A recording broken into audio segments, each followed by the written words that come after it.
जिनके वजूद होते हैं वो बिना पद के भी मजबूत होते हैं। नमस्कार, मैं हूं जर्नलिस्ट राजन और मेरे साथ आज एक ऐसी शख्सियत है जिनका एक अपना वजूद है और उस वजूद के चलते ही बिना पद के भी वो मजबूत हैं। और सपा का जो जिला संगठन है जौनपुर, उसके मुंह पे करारा तमाचा मारते हुए नजर आ रहे हैं। आप देख रहे हैं तस्वीरों में अनुराग के पिता रामजीत यादव जी हमारे साथ हैं और अनुराग के घर पे हम मौजूद हैं। और 65 दिनों से ज़्यादा का समय हो गया, लेकिन हर कोई यही चाह रहा था कि अखिलेश यादव इस परिवार से कब मिलेंगे। क्या जो जिला संगठन है उसने अखिलेश यादव को इस पूरे घटनाक्रम से अवगत नहीं कराया? आखिर अखिलेश यादव चुप्पी क्यों साधे हैं, इस परिवार से मिल क्यों नहीं रहे? लेकिन ऐसे में जिला संगठन जो है वहाँ कोई जानकारी नहीं उपलब्ध कराता है, परिवार को मिला नहीं पाता है। जबकि यहाँ पे जो सांसद हैं मछली शहर की प्रिया सरोज, वो भी आती हैं और विधायक और कई जनप्रतिनिधि सपा के यहाँ पे पहुँचते हैं, लेकिन परिवार से अखिलेश की मुलाकात कोई नहीं करा पाता। ऐसे में किशन यादव जो कि छात्र राजनीति करते हैं, ये जाते हैं और अखिलेश यादव से परिवार की मुलाकात कराते हैं। न सिर्फ मुलाकात कराते हैं बल्कि आर्थिक मदद भी अखिलेश यादव परिवार को मुहैया कराते हैं और आश्वासन भी देते हैं कि परिवार के साथ वो खड़े हैं और पूरा न्याय दिलाएंगे। तो किशन हमारे साथ हैं। किशन, एक बहुत अच्छा काम आपने किया कि आपने परिवार को जो है मिलाया अखिलेश जी से। कैसे आपके मन में आया कि परिवार को अखिलेश से मिलाना है? हमारे मन में यही आया कि हम लोग छात्र राजनीति से जुड़े हैं और ये हमारे चाचा हैं और हम भी यहीं के रहने वाले हैं और हमारे दोनों बहनें हैं। तो हम पहले गए, हम अपने राष्ट्रीय अध्यक्ष जी से सारी बातें बताएं। तो वहाँ बताने के बाद फिर माननीय जी ने फिर हमें एक डेट दिया। फिर उस डेट पे हम लोग गए। फिर अपनी बहनों का एक हमारी जो बहन है पढ़ रही है, उसको नौकरी के लिए हम बात रखे वहाँ पे, और एक बहन को स्पोर्ट कॉलेज में करने के लिए बात किए हैं। और फिर हम लोग गए तो वहाँ माननीय जी ने ऐसा वहाँ पे ये बात रखी, हम लोगों की सुनी। और एक बहन को बोले हैं कि आएगी, हम लोग की सरकार बनेगी तो बहन को हम लोग किसी पद पे चयन करेंगे। और जो दूसरी वाली बहन है, छोटी वाली, तो उसको स्पोर्ट कॉलेज में करवाएंगे। आर्थिक सहायता भी कुछ उन्होंने, आर्थिक मदद भी मुहैया कराई है? बिल्कुल, आर्थिक सहायता भी किए हैं और अपनी माता जी के नाम पे करवाए हैं हम लोग। क्या क्या किया है उन्होंने, कितना जो है? और 2 लाख के चेक दिए हैं। अच्छा, जी। तो आप गए, अखिलेश जी से आपने मुलाकात कराई, तो क्या उन्हें इस घटना के बारे में जानकारी थी, पहले से अवगत थे? क्योंकि इतना लंबा समय बीत गया और लोग यही सवाल कर रहे थे कि आखिर अखिलेश जी शांत क्यों हैं, वो परिवार से मुलाकात क्यों नहीं करेंगे? और मामलों में देखा जाए तो त्वरित जो है वो कार्रवाई करते हैं, मिलते हैं, लाभ उपलब्ध कराते हैं। तो क्या कमी नज़र आई? क्या यहाँ के जिला संगठन की लापरवाही, यहाँ के जनप्रतिनिधियों की लापरवाही नज़र आ रही है? क्या लगा आपको वहाँ पर जब आप पहुँचे, उनसे मिले तो? नहीं, उनसे मिलने के लिए वो थोड़ा-सा व्यस्तता थी, बाकी पार्टी खड़ी है परिवार के साथ, ऐसी बात नहीं है। और मिलने के लिए तभी ना डेट दिए हम लोगों को, बुलाए हैं, तभी ना बुलाए तो हम लोग लेकर गए मिलने के लिए। हमेशा खड़े हैं, मिले हैं, पूरा सुने हैं। वहाँ के जो वकील साहब हैं वो भी पूरा हम लोग देखने के लिए बोले हैं पूरा केस। और भैया पूरे 5 मिनट समय दिए हम लोगों को, बात किए। पहले जानकारी थी, मिलना चाह रहे थे वो, थोड़ा-सा व्यस्तता था, सदन चल रहा था, इसकी वजह से मिल नहीं पा रहे थे। तो इसलिए डेट दिए कि आप लेकर आओ, मिलवाओ हमसे।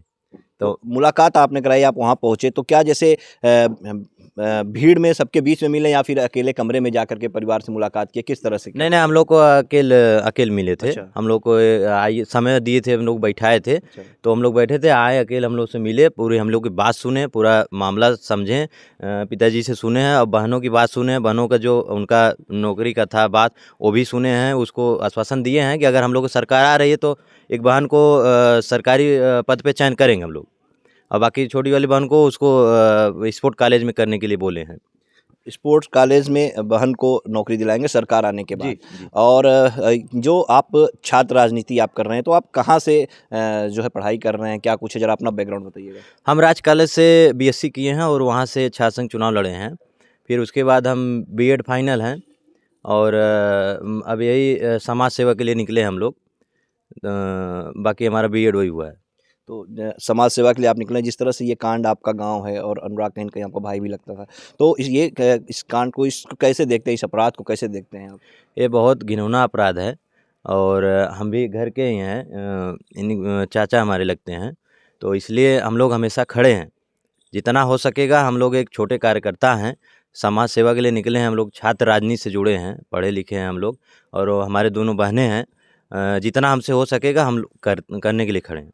लगे। आप तैयार हैं और बहुत बहुत अच्छी बात है कि आपने अखिलेश जी से मुलाकात कराई और उन्होंने तो आश्वासन दे दिया है कि सरकार आने के बाद जो है नौकरी उपलब्ध कराएंगे जी, और केस भी उन्होंने कह दिया कि वकील उनका लड़ेगा। जी, जी। लेकिन मौजूदा सरकार जो है ये इसलिए हाँ, जिस तरह से अभी तक कार्रवाई हो रही है उनकी तरफ से अभी तक सिर्फ आर्थिक सहायता मुहैया कराई गई है, 5 लाख का चेक जो भी काफ़ी दिनों बाद जो है राज्य मंत्री लेकर के आते हैं जी। और अभी तक मुख्यमंत्री खुद जो है इस पीड़ित परिवार से मिलते नहीं हैं। तो कैसे देखते हैं और क्या मांग करते हैं आप मौजूदा सरकार से? मौजूदा सरकार से हम यही कहना चाहेंगे, अभी तक जो शांत बैठी है सरकार, अभी तक तो हमारी एक बहन को नौकरी काहे नहीं मिला? इतने दिन हो गए, 2 महीने हुए, मैं पूछना चाह रहा हूँ बाबा जी से, अभी तक कहाँ है वो? नौकरी काहे नहीं मिला? पढ़ रही एक बहन हमारी, अब उसका वो भाई के साथ रहती थी, पढ़ती थी, उसका पढ़ने के लिए काहे नहीं कर रहे हैं वो व्यवस्था? आप बताइए, हम सरकार से पूछ रहे हैं। वर्तमान सरकार कहाँ है?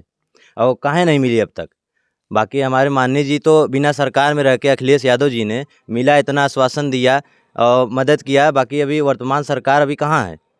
काहे नहीं मिले अब तक? अब तक नौकरी काहे नहीं मिला? हमें इसका जवाब चाहिए। बिल्कुल और जिस तरह से ये तारीख पे तारीख चल रही है, ये जो आरोपी ने जो कब्जा करके जो है बंजर की ज़मीन पे मकान बनाया, इसको गिराने की भी लगातार लोग मांग कर रहे हैं। एक सुर में आवाज़ उठ रही है कि इस पे बुलडोज़र चलना चाहिए, लेकिन बुलडोज़र यहाँ पे थमा हुआ है, कोकोई कार्रवाई नहीं हो रही है, बेदखली का आदेश नहीं हो रहा है, जबकि नोटिस चस्पा कर दी गई है तहसील प्रशासन की तरफ से और आज फिर से उसमें तारीख और तारीख पे तारीख पड़ रही है। अब तारीख पड़ रही है तो उसमें अब प्रशासन काम करेगा ना, उसमें अब हम लोग क्या कर सकते हैं? अब उसमें सरकार जो है, अब सरकार देखे करवाए, उसको गिरवाए। क्या अब वो तो लगता है ना ज़िम्मेदारी जिस तरह सरकार से की है ना। नोटिस उन्होंने चस्पा की तो उसको खारिज कराना चाहिए। बिल्कुल कराना चाहिए। और लोगों पे हुआ, कहाँ यहाँ पे नहीं हुआ अभी तक? सरकार कहाँ है? अभी तक मिले नहीं कहाँ हैं वो? जो वर्तमान सरकार वाले हैं, सब मिले नहीं कहाँ हैं इनसे? और कहाँ है अभी तक किसी को कुछ मदद नहीं हुआ? आप बताइए। अनुराग यादव अगर खेलता, ताइक्वांडो खिलाड़ी था, तो पूरे उत्तर प्रदेश का, पूरे भारत का नाम होता ना। खिलाड़ियों को बढ़ावा देना चाहिए ना, वर्तमान सरकार वाले कहाँ हैं अभी? खेल क्या राज्य किए मंत्री भी यहीं के हैं। हाँ, वही बात मैं बोल रहा हूँ, उनसे भी सवाल है। क्या कर रहे हैं? अभी तक कुछ किए नहीं हैं। हम उन्हीं से जवाब माँग रहे हैं कि अभी तक हमारा यही मुद्दा है कि हमारी एक बहन को एसआई की नौकरी मिलना चाहिए, क्योंकि वो पुलिस की तैयारी कर रही थी और उसमें भाई का उसका इतना बड़ा घटना हो गया है, इसके कारण वो एग्ज़ाम सही से दे नहीं पाई, पढ़ नहीं पा रही है, इसलिए उसको एसआई में चयनित किया जाए, ताकि वो अपने परिवार के साथ खड़ी रहे, वो भी अपना सब लड़े। निश्चित तौर पे जिस तरह से घटना हुई पूरा परिवार ही जो है वो टूट-सा गया है, बिखर-सा गया है और ज़ाहिर-सी बात है इसमें पढ़ाई कहाँ पे हो पाएगी, तैयारी जी। कहाँ पे हो पाएगी।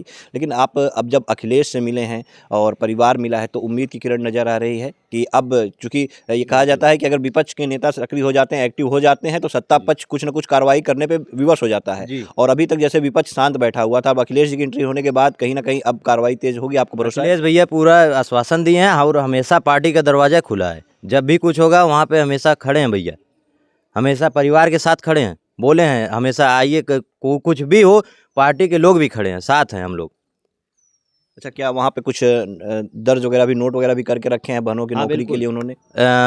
नाम हम सब कुछ लिखवा के रखे हैं। अगर वर्तमान सरकार नहीं कर रही है तो जब हम लोग सत्ता में आएँगे तो एक बहन को करवाएँगे। किसी पद पे चयन करवा दिया जाएगा। बाकी हम वर्तमान सरकार से हमारा यही सवाल है, अब तक काहे नहीं हुआ? कैसे होगा बताइए? जी हाँ, बिल्कुल देखिए किशन हैं ये, इनका एक अहम सवाल जो है वो मौजूदा सरकार से है कि आपको जो है आर्थिक सहायता तो आपने उपलब्ध करा दी लेकिन कार्रवाई भी तगड़ी होनी चाहिए और एक बहन को नौकरी भी मिलनी चाहिए। तो सवाल जो है अब उठने लगे हैं और अखिलेश यादव के ऊपर जो सवाल लग रहे थे कि अखिलेश यादव आखिर परिजनों से कब मिलेंगे, तो अखिलेश यादव से किशन ने मुलाकात करा दी है और किशन आपको बता दें कि पार्टी में किसी पद पे नहीं है। तो एक करारा तमाचा जौनपुर जिला संगठन वालों के मुँह पे है कि इतने बड़े-बड़े लोग यहाँ बैठे हुए हैं, लेकिन अगर वो लोग चाहते तो बहुत पहले ही अखिलेश यादव इस परिवार से मिल सकते थे और इस परिवार को आर्थिक सहायता जो है वो मुहैया करा देते। लेकिन अखिलेश यादव का पहले न मिलना कहीं न कहीं एक सवालिया निशान उनके ऊपर खड़ा कर रहा था। लेकिन किशन ने वो जो है सवालिया निशानों पे विराम लगवाया और परिवार को मिला और परिवार को अब एक उम्मीद है कि निश्चित तौर पे उन्हें इंसाफ जल्द मिलेगा।